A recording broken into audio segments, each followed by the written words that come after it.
This is the home of the Sultan of Brunei, Nurul Iman. It is the biggest palace in the world, 3 times the size of the Chateau of Versailles, and has never before been seen from this bird's eye view. The image is striking. Today, hidden beneath the red veil, Princess Azemah prepares to marry her first cousin. The match is in keeping with long-standing tradition.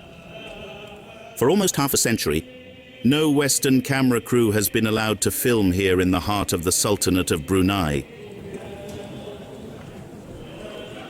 You are very lucky to be here. Very lucky to be here. You have the best seats in the house. All courtesy to us. So you're very welcome. In the front row sits the owner of the house and father of the bride, the incredibly wealthy Sultan Hassanal Bolkiah. Since the death of Queen Elizabeth II, he has been the world's longest reigning head of state. He has been on the throne since 1967, 76 years in power. Under this huge golden crown, 38-year-old Azemah is experiencing one of the first highlights of her marriage, the powder ceremony, a ritual dating back to the 14th century when the Sultan's family first came to power. The dynasty has reigned supreme over Brunei ever since. This blessing with holy oils is only the start of the festivities. The wedding will take place over 10 days, the only chance to discover one of the most secretive countries on earth. In the heart of Southeast Asia, on the island of Borneo, hemmed in by Malaysia and a close neighbor of Indonesia, Brunei is a tiny territory. A fleck in the ocean with a population of just 450,000. These are the subjects of Sultan Hassan al-Bolkiah, one of the richest men on the planet, thanks to the vast offshore deposits of his small kingdom, which happens to be brimming with petrol and gas. His personal fortune is estimated at more than $18 billion. Holding all powers in Brunei, the Sultan is an absolute monarch to a country void of any opposition. God on earth, as it were, revered by a people who, in reality, have no choice but to do so. The Sultan has imposed an increasingly extreme form of Islam over the years.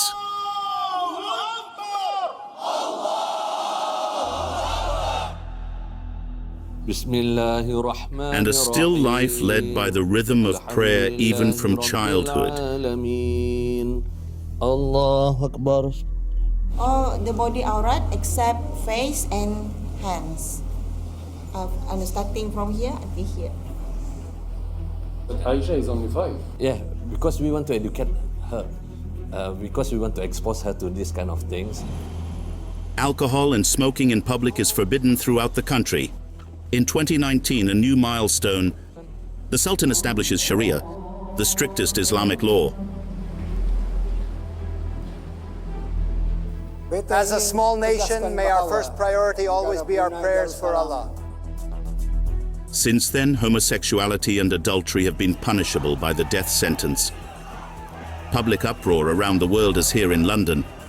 Demonstrations take place outside luxury hotels owned by the Sultanate. He also owns 2 luxury hotels in Paris, Hotel Plaza Athénée and Le Maurice. 50 years earlier, Brunei was getting good press.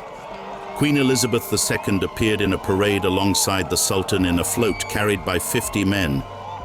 At that time, the country was a British colony. The Sultanate didn't gain independence until 1984. It separated from the United Kingdom while retaining its heritage, such as playing polo, the sport of British kings, also played by the entire Brunei royal family. 25 years ago, the then Prince Charles played a game with the Sultan. Today, one of the most gifted at the game is none other than the young bride, Princess Azemah. How was she? She was okay. She was a bit hard to maneuver in that sense, but I think I need to play her. In a country bordered by the China Sea, with 80% of its land covered by ultra-preserved jungle, between a rigorous Islamic regime and a royal family shrouded in secrecy, a never-before-seen insight into the Sultanate of Brunei. the strictest, richest and most mysterious of kingdoms.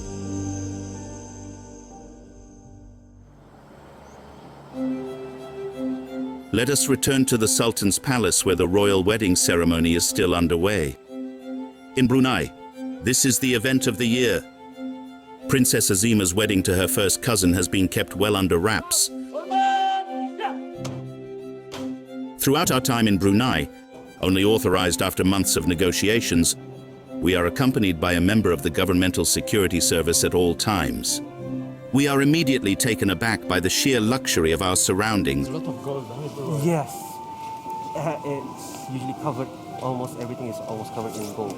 Actual gold. It's real gold. Yes, real gold. Really? Real gold. There is no fake gold in the palace. Everything is actual gold. Yes. And we come. You can maybe just touch a bit just to feel the textures of the gold. Let's go. I'll have a look. It's incredible. It's gold. C'est de l'or. Pure gold.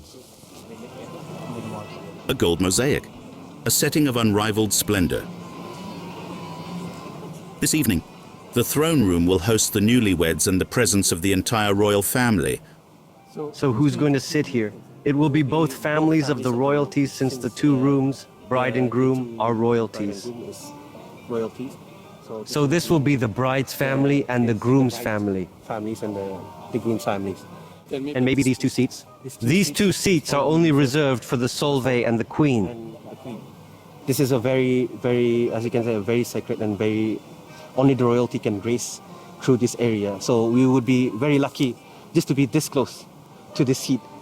Because you, as a normal people, you won't be able to have, you won't have the chance to just be this close. Everybody adores the Sultan. He's very, very well loved. Because he is named as the Sultan of the people. So he's very concerned about the citizens and everything. Okay, I think we need to cut our time short, yeah? The first guests are arriving. There are 2,000 of them, each hand-picked. The Sultan's entire family is here. The Crown Prince, the groom's brother, Prince Mateen, and Prince Jeffrey, father of the groom and brother of the Sultan.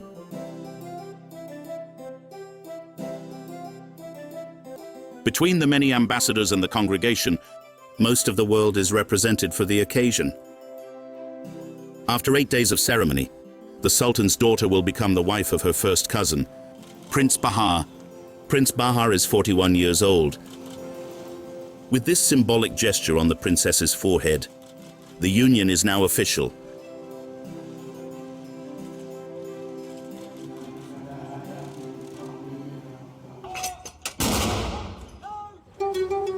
The ceremonies are drawing to a close. Tonight is the closing banquet of the wedding. In one of the palace's 3 ceremonial halls, hundreds of pairs of hands are hard at work to ensure impeccable service. It's a question of prestige for the 1,000-year-old dynasty. The Sultan will be right in the middle, and right beside would be the royal families, all the royal siblings.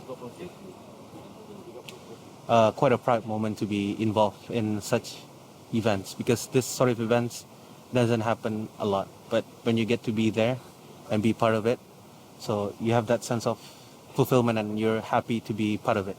And you're proud that, you know, these things are happening. It's like a part of history. Yeah, it is part of history. Among the guests is one of Southeast Asia's biggest stars of fashion. From Malaysia, Bernard Chandran has been the royal family's resident couturier for 27 years. He was chosen to design the dress worn this evening by the young bride, as well as the suit worn by her new husband, Prince Bahar. 9 people, 4 months. About 9 hours a day. For one dress or for many? For only this dress, this one. Because you have to put it for this one, yes. She wants traditional, but at the same time is absolute contemporary and very new. I'm very, very pleased. Most importantly, she's very happy. Yeah, so I am blessed and happy. I'm very grateful. Yeah. The arrival of the royal family is imminent. To get around their enormous palace, they use golf carts as carriages. The bride and groom arrive first, followed closely by the Sultan. On his arm is Queen Saleha, his wife of almost 60 years. It's the last day of the festivities for the newlyweds. Before the gala dinner, the Grand Mufti, the country's highest Muslim dignitary, leads a final prayer in person. At the head table, Princess Azemah wears a heart-shaped tiara and an incredible diamond necklace given to her to wear for the occasion by her father. With this wedding, the 29th Sultan of Brunei further strengthens his family ties and consolidates his power.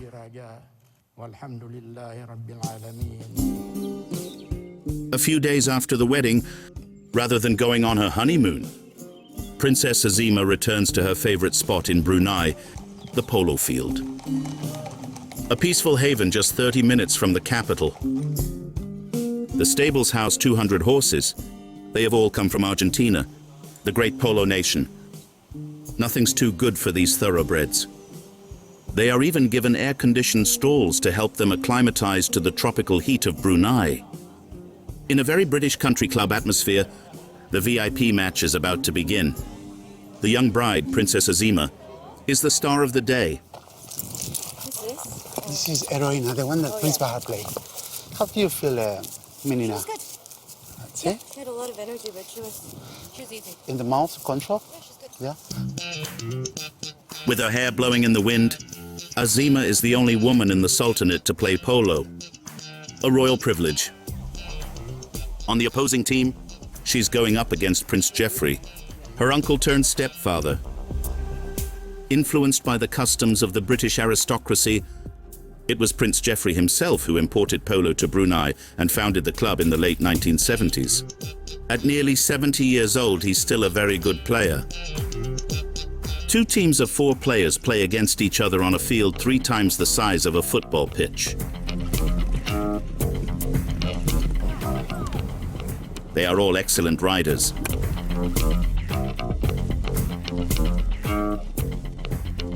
Under the watchful eye of Emmanuel, her personal trainer who came to Brunei from Argentina 5 years ago, Princess Azemah is now particularly talented. I only work for Princess Azemah. I'm always there to support her. Sí, siempre alentando a la princesa. I only look after her and her horses, and have done for many years. We're a team, and what binds us together is our love of horses and the sport of polo. And I think you can see that connection. Prince Geoffrey holds his own against a young bride. The Sultan's brother has been playing polo for over 40 years and never tires of the game.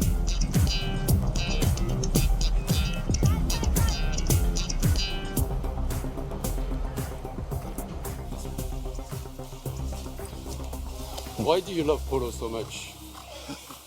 I think I've been playing for 40 years, enjoying it so much. Yeah. They give you a pleasure, the horses, you observe. Try to push your ability.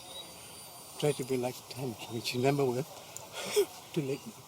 And you're still very fit, you know, very fierce competitor. Yeah, I'm trying. Look, I'm surrounded with the young.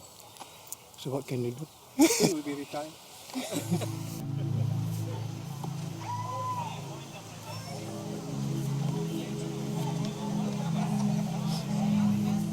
Bueno, bien, eh? Yeah, it went well. At first, he got a bit excited.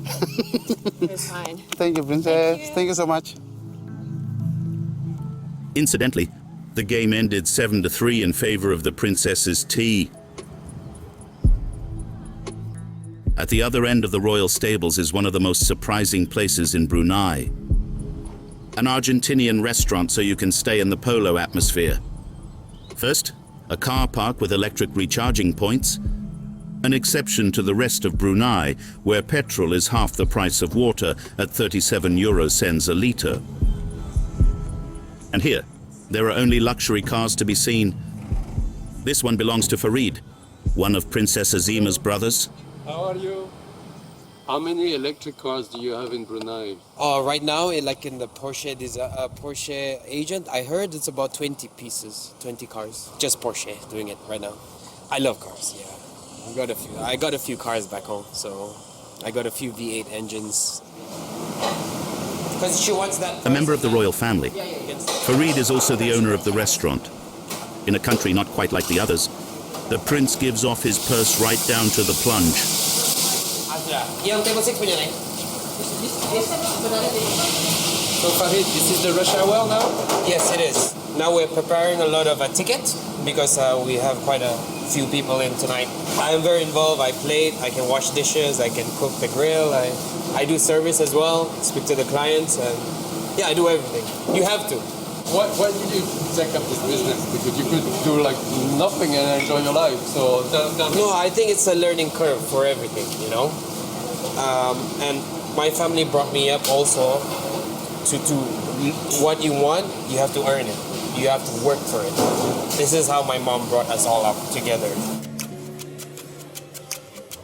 Farid wanted to create a little piece of Argentina in the heart of Brunei. The only meat you'll find on these tables is beef. Your serving spoon's coming.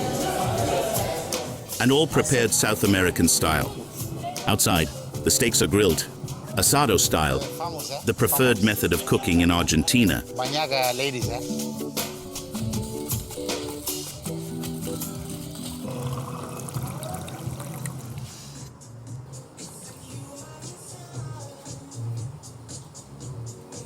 Nosotros tenemos como tradición en Argentina, cada vez que terminamos de jugar al polo, comer un asado. Brunei es un país muy cálido y que es muy abierto a todas las culturas. Entonces poder traer un poco de nosotros, de Argentina a Brunei, nos hace muy felices.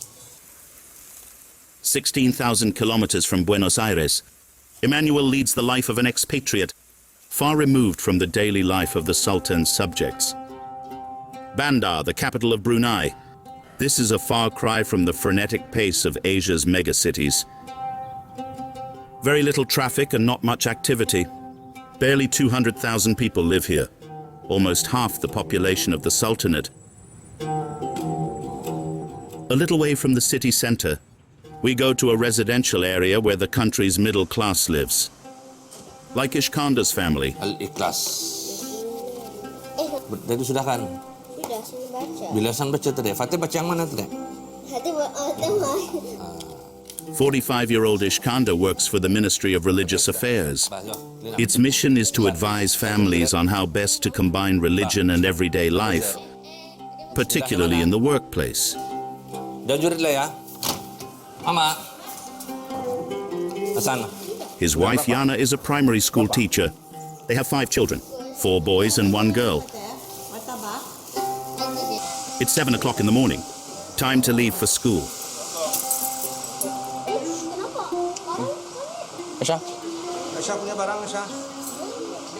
The father, Ishkandar, is responsible for taking his 14-year-old son, Ayub, with him. Barely 10 minutes into the journey to school, like every morning, it's time to pray. The Fatiha, the first surah of the Quran.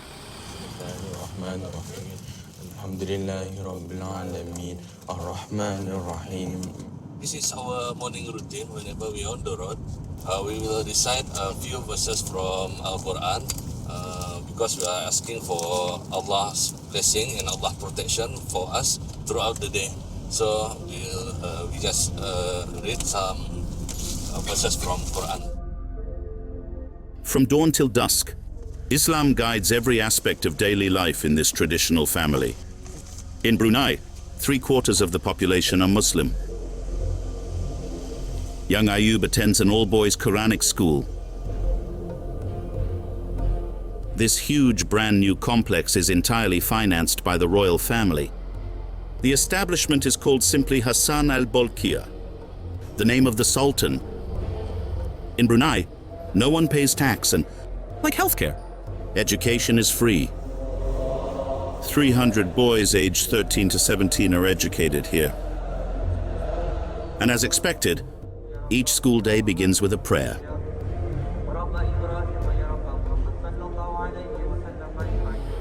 Ayub is taught in Malay, English and French,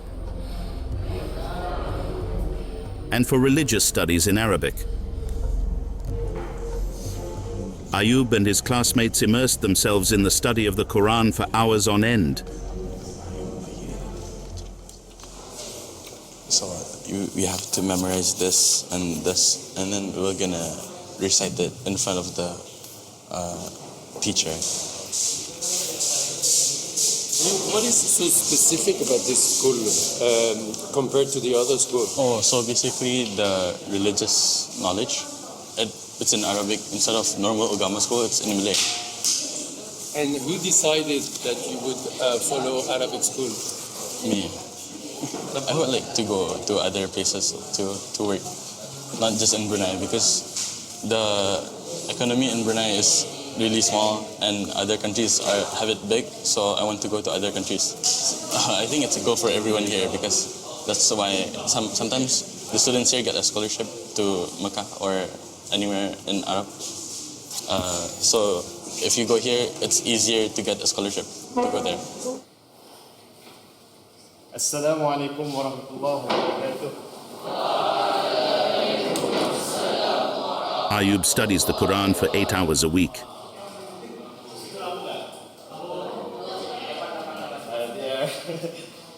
Very obedient.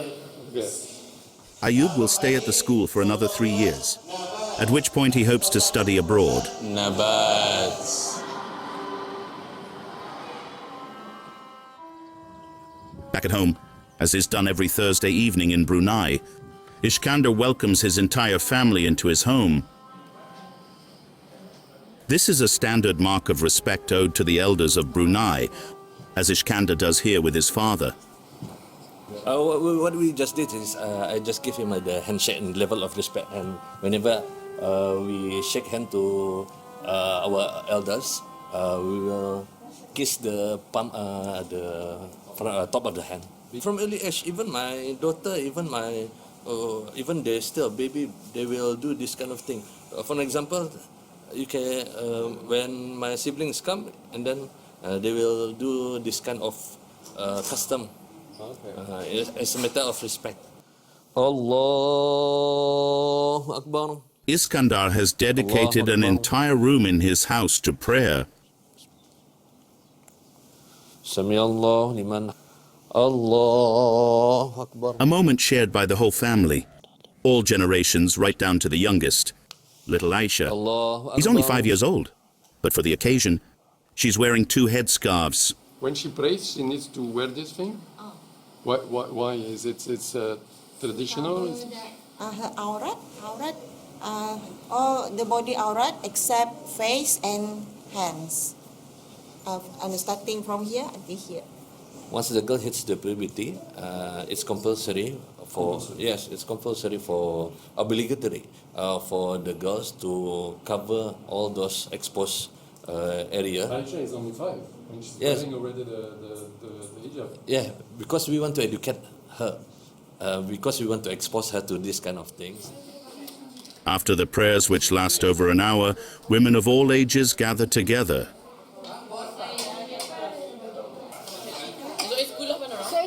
Actually, we have very big family. It's the way we are brought up, like, we used to be like, I mean, it's quite common in Brunei, like, we stay with our parents like that, yeah. It might come as a surprise that in a country as conservative as Brunei, women are not only concerned with their family life, they also enjoy a wide range of rights. Yeah. All of us were still working. Yeah. I'm a teacher. We're free to do anything we want, honestly. We can drive, we can go anywhere, we can meet our friends anywhere. I work 1 hour away from house. It's a really long drive, no problem. All good. You as a wife or as a woman, you have to behave like this and that. Even though you have the freedom to do anything, but you have to limit yourself. Now it's time to sit down for a meal provided by a caterer. The menu for tonight is chicken curry, fish fillet mango, and some, I think this is eggplant. Brinjal.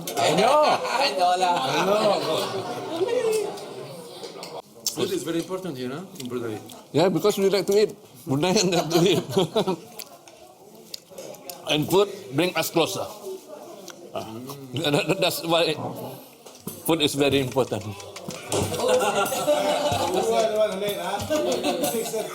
Boleh juga. So apa? Thank you. Ba, sudah kamu bawa makanan kamu? Irfan mana? I feel happy because we come together and pray together and eat together, laugh together. So it's a good feeling having them to come to my house and entertain them, giving them some food. So it's a good feeling. I'm quite happy and exhausted also. And I have to do all those cleaning, post-cleaning after they're gone. Okay.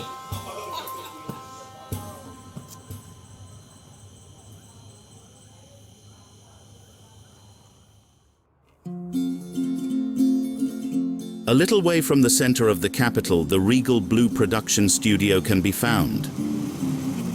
This is where the few programs on Brunei's national television are filmed. And as we shall see, not everything can be discussed freely in the country. Far from it.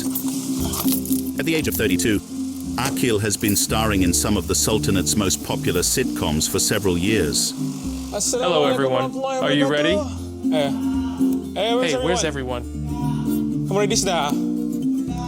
Yo, aku baru datang yo. Tonight, along with 6 other actors, Akil will be filming a new episode of the series. 8 celebrations begin again. Oh yo, my baju ni lagi muat wah. In real life, Akil works in tech because the entertainment sector in Brunei is very limited. Yeah, no. Everyone here is an amateur. I think we're. A small art scene has been emerging in Brunei over the last few years. The trick is to avoid controversial subjects. Our previous generation, you probably won't see a lot of graphics designers and stuff. So now, like, people who do theater, people who do music, they're trying to get out there more. Obviously, we have certain rules that we abide by, which are no talk of sex, politics, and religion. I guess with the royal family too. But other than that, everything is free game. Person to change everything. Oh, they want to change. The girls want to change. Yeah. Having been interrupted, Akil doesn't expand on the question of what's forbidden. Clearly an awkward subject. Okay guys, we are doing rehearsal for sketch 1, scene 2. Before leaving the set, we tried to talk to Akil about the situation for the gay community in a country governed by Sharia law. So there's not really a lot of movements in terms of the outside community, if that makes sense. Yeah, that's not really something that you can go around and make parades of or make a lot of movements out of. Yeah, it's because of the type of monarchy that we have. Yeah, so it's very strict code rule to what a Muslim country is like. In this very conservative society, social media is one of the rare opportunities for expression. To a certain extent, 26 menit eh. Sadar juga macam hari dah. Waktu tu promote lagu. Dengar lagu si Masih Tatamnya. Belanja grindam sedikit. Nyanyi grindam. Our own social media and creativity, especially with the people, with ourselves, local, there's no restriction unless it's out for like on national TV. But this is just on TikTok, so that's fine. Yeah, but if you're representing your country, if your TikTok is catered to the whole world, then of course you have to behave and show because you're representing your country. But it's just if it's just within your own country. it's time for Akil to take to the stage. He's playing a man who travels back in time and celebrates the festivities at the end of Ramadan at 4 different time periods. Wangi jokat na yan eh. Dari girlfriend tapi Bukari? Oh, makan kok kah? Indah puasa kah? Puasa? Apa pulang indah? Tuh, rumah sebelah masak tu Sultan. A thought-provoking sketch. National television relays the official discourse. Only one model is put forward, that of the traditional family living in accordance with the precepts of Islam.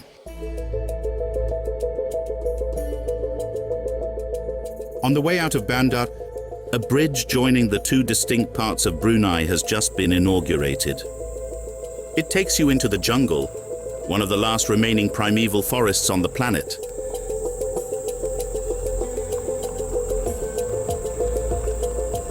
Thanks to these petrodollars, the Sultanate has outlawed all exploitation.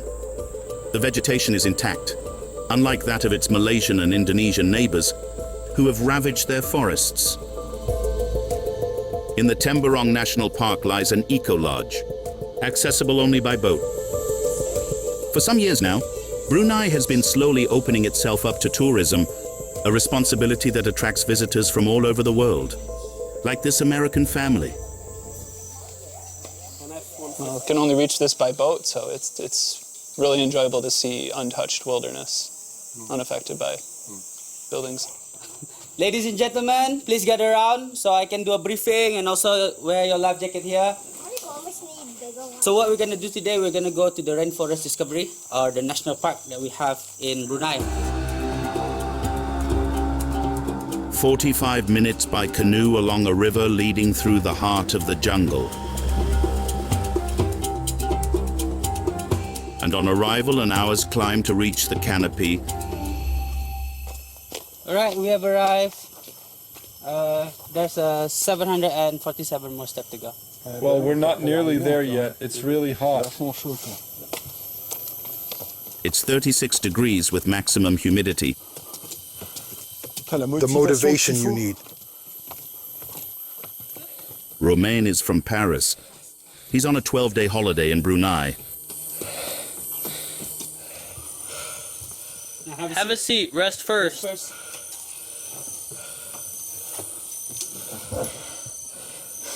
This is the challenge because, we're doing this in the rainforest. For me, the most challenge for me is not smoking in your country.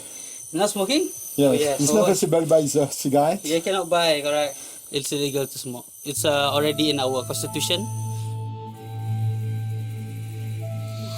All right, welcome to the canopy.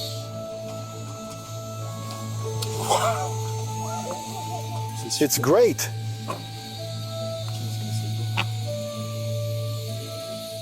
We are really above the forest, really above the canopy. It's crazy.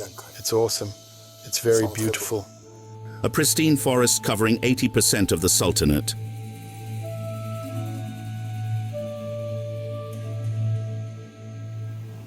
Back to Bandar, in the heart of the capital. We're in Gardong, the country's biggest shopping center. Like every weekend, Iskandar's family is out shopping. His wife Jana wants to buy a new outfit. But as always, her husband will have something to say about it. Let's go. Sini, sini.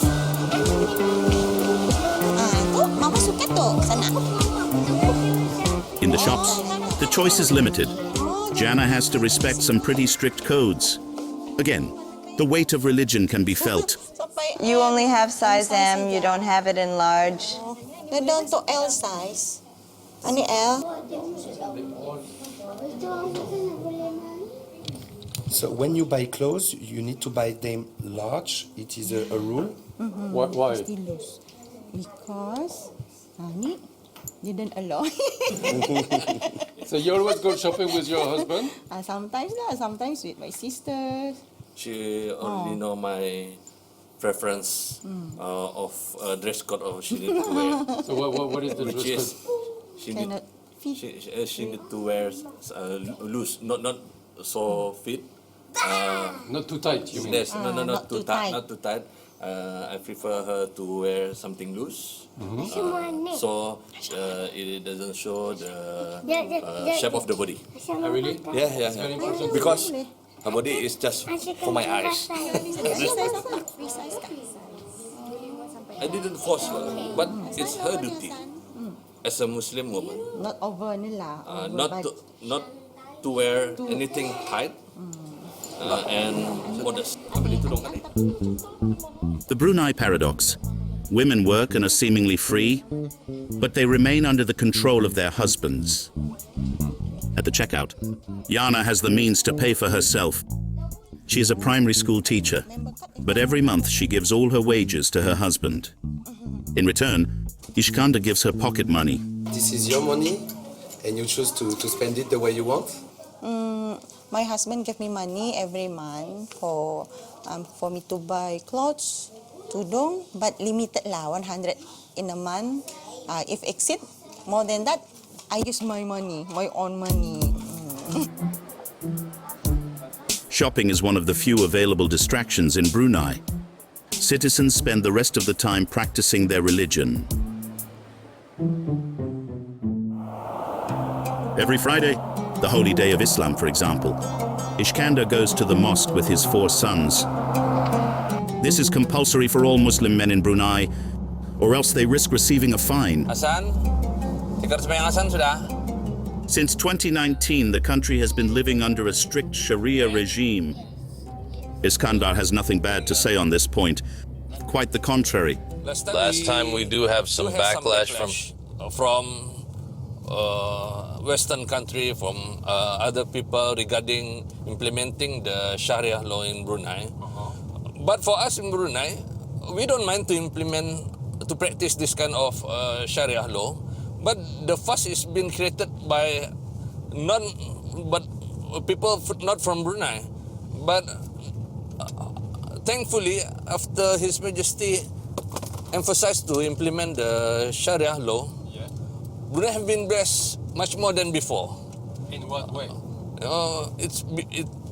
Brunei becomes much more peaceful, and then the crime rate, I believe it's going down. Being virtually crime-free, Brunei is one of the safest countries in the world. Since the implementation of Sharia law, no one has been executed. According to the country's specialists, its introduction was a primarily political gesture by the Sultan to appease his most conservative subjects. Be that as it may, the weight of Islam is increasingly felt by normal citizens. On Fridays, between midday and 2 p.m., the country comes to a standstill, and the kingdom's mosques fill to capacity. This forced Islamization is having repercussions right up to the borders of this small country. From the capital, it takes 3 hours in a 4x4 to reach the home of the Iban. In the middle of the forest, 30,000 members of this tribe now live in Brunei in what looks like a huge shed. This is what's known here as a long house, a collective dwelling over 100 meters long. The village chief welcomes us.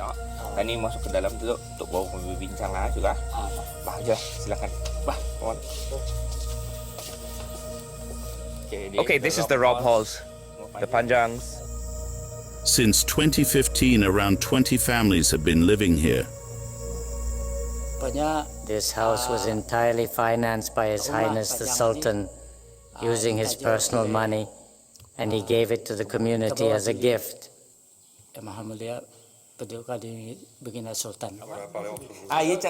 To obtain this founding, there was only one condition: convert to Islam. In this speech, the Iban leader expresses no regrets. Until now, we Bans had no religion. But now we are 85% Muslim. Islam is the best of all religions.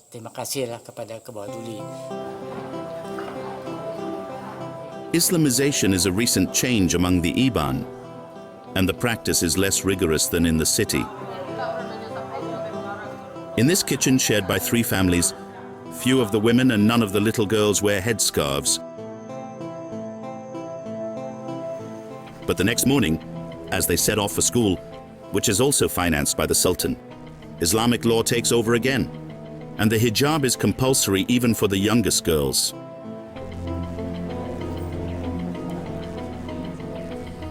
Just 300 meters from the longhouse in the middle of the jungle are two recently renovated school buildings.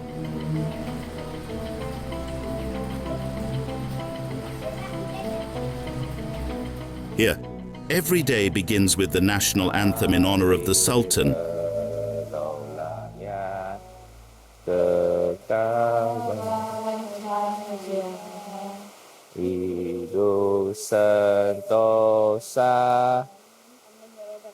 Amen. The hygiene check will be carried out by Carol, and then we'll carry on as usual.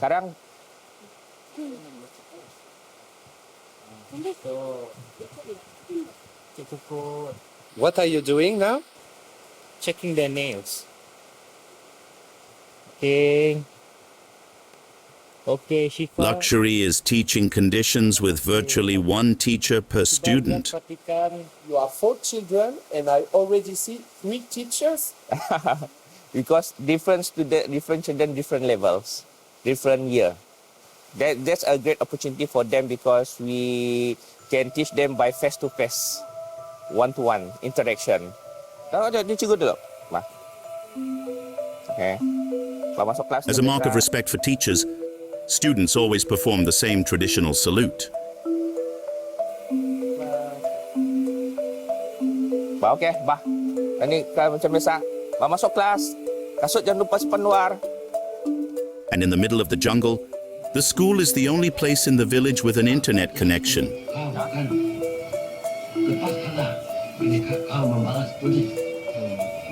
The teacher, Khairul, doesn't belong to the Iban ethnic group. He's of Malay origin, like most Bruneians. He only comes here 4 days a week. The rest of the time he lives in the capital with his wife and children. He uses the latest technology for his lessons. To make the lesson easier, so we have to use technologies. Thanks to His Majesty. This is because of him. Because he's paying for all of that? Yes. Okay, lihat sini. Tajuk hari ini adalah kisah teladan. Okay? Kerbau. Yang kedua, apakah kebaikan yang dapat dipelajari? Jangan mudah percaya. Jika sekiranya orang atau ketan ini dikenal, jangan mudah percaya. Faham? The aim? To integrate the tribe's young people into the culture of Brunei, even if their mother tongue is Iban. So I'm teaching Malay right now. Basically, I teach Malay language and moral and MIB. What is MIB? MIB is Malay Islamic Monarch. It's about culture, our language, things about Brunei, about religion.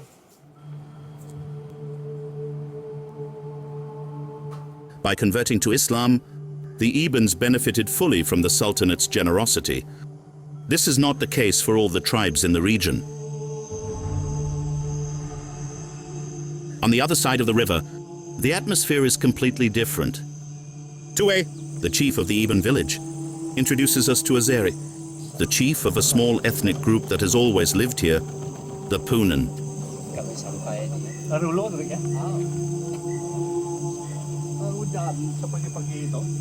Azeri belongs to an ethnic group that has always refused to convert to Islam. Today they seem to be paying the price. Former nomads who lived by gathering and hunting the Punan have been left to fend for themselves for many years. 80 people live here in the most destitute conditions.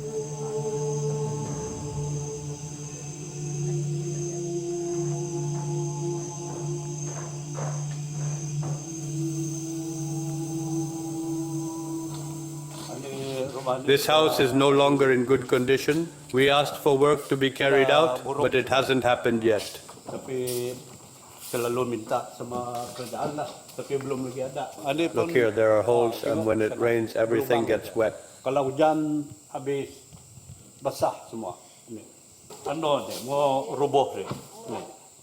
It's all falling down. It's not in good condition at all. It's dangerous when it's windy. It moves. We've been asking for repairs for 5 years now, and there's still no answer. Don't you get any help from the government? No, no help. So far, only a quarter of the Punan tribe have converted to Islam. The others are resisting, but not without consequence. How many people have converted? Counting the children, there are around 20 of us who have converted to Islam. You can't force people. Our conversation is clearly unsettling. No, it's better not. No, cut the camera. That's better cut.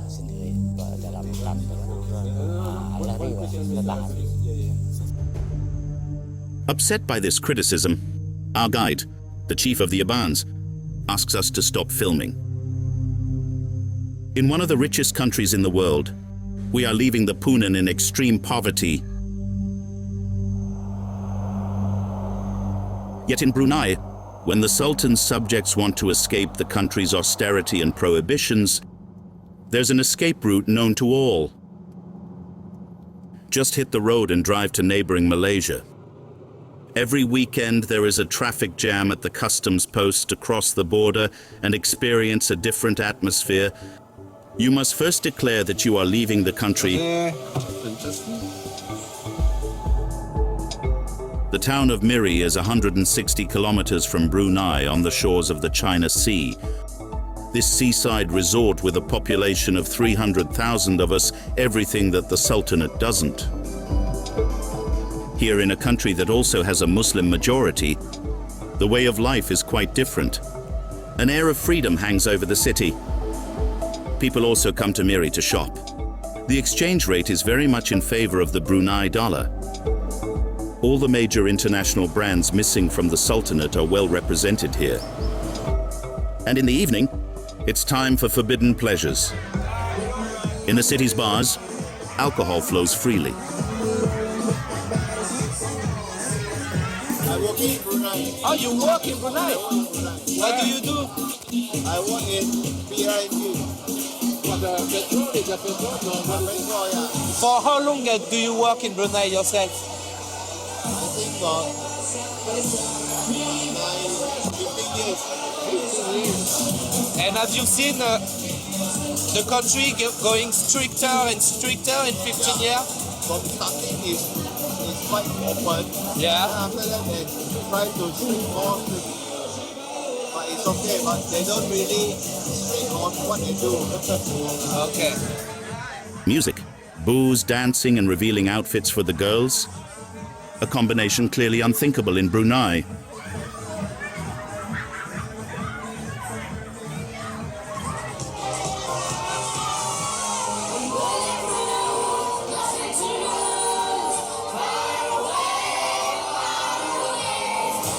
Where do you live in Brunei?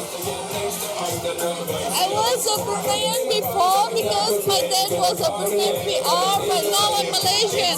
Oh, so you left Brunei? And do you prefer here?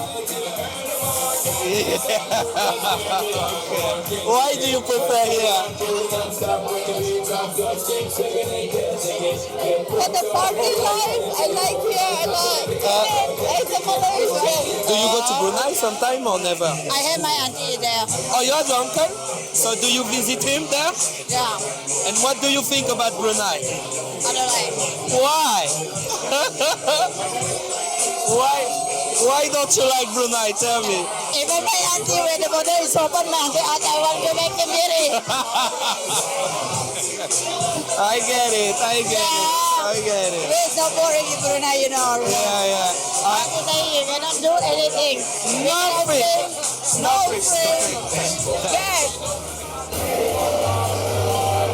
Merely a weekend of freedom for tens of thousands of Bruneians.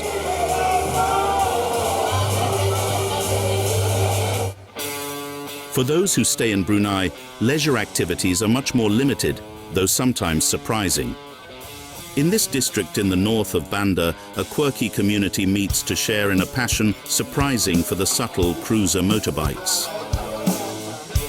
A group of bikers gather here every weekend, men and women combined. The president of this club is Red Tsuan, a former soldier. He leads Brunei's oldest biker group. The group was founded nearly 30 years ago by Pemuda. So what is this place? This is your cave? Yeah, my man cave.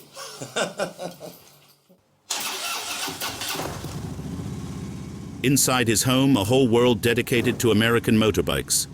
His machine, a powerful Harley Davidson costing over 30,000 euros.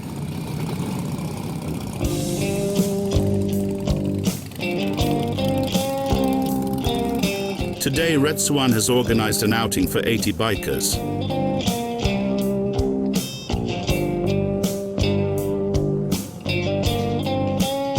It's a way for them to get away from it all.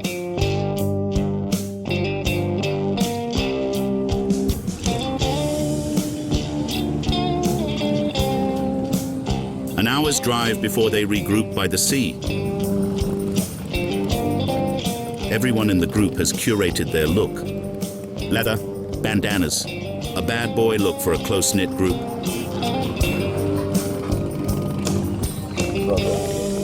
We ride together as a team. Yeah. In biker we call it brotherhood. Brotherhood.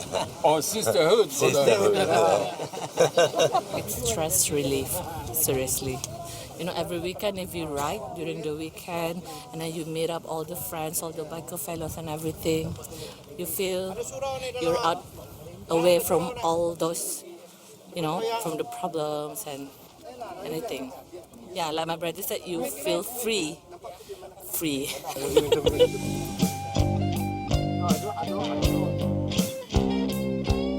Brotherhood. Away from the shackles of Sharia law, the bikers take a breath of fresh air in this increasingly austere society